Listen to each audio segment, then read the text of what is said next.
In fact, during his own show sa Ganang Mamamayan dated November 8, 2025, he made the following disclosure. Please watch.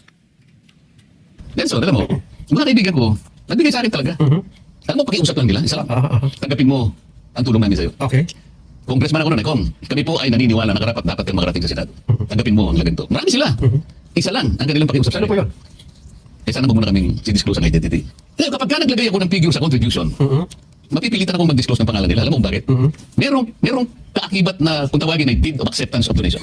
Paano yun, kako? Di contribution to eh. Hindi, sabi niya, binigay ko nga sa'yo, contribution, pero utang na loob mo sa akin yan. Ituring mo na lang na utang, sabi niya, di ba? Loan.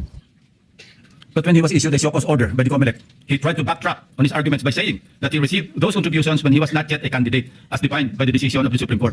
I guess Senator Marcoleta and his legal team thought they were being smart by being technical about when these contributions were made. Pero nakakatawa, Mr. President. Wala nang mas lilinaw pa sa sariling pag-amin ni Senator Marcoleta. Tumanggap siya ng pera para magkaroon siya ng utang na loob sa mga taong yon. Isang maliwanag na admission against interest, sabi nga ng mga abogado.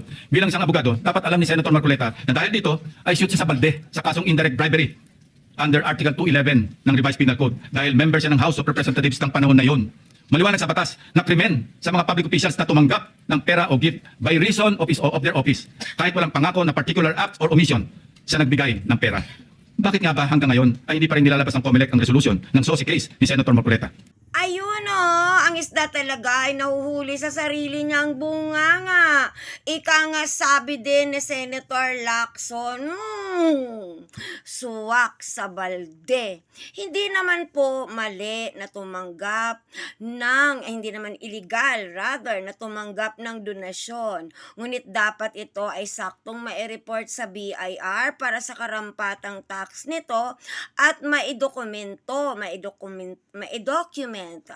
base sa regulations ng BIR.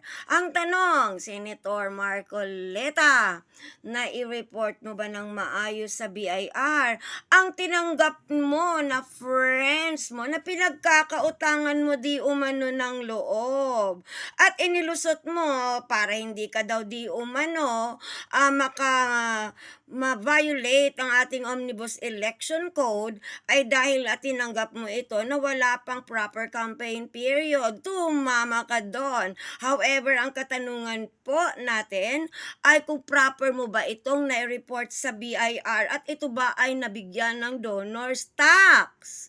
Oo. Parang gusto ko tuloy kumatok at magnanaknak ulit sa pintuan ni Commissioner Charlito Mendoza at magtatanong, Sir, beka naman gusto po naming malaman kung ito po ba ay properly reported ng isang Senator Rodante Marcoleta.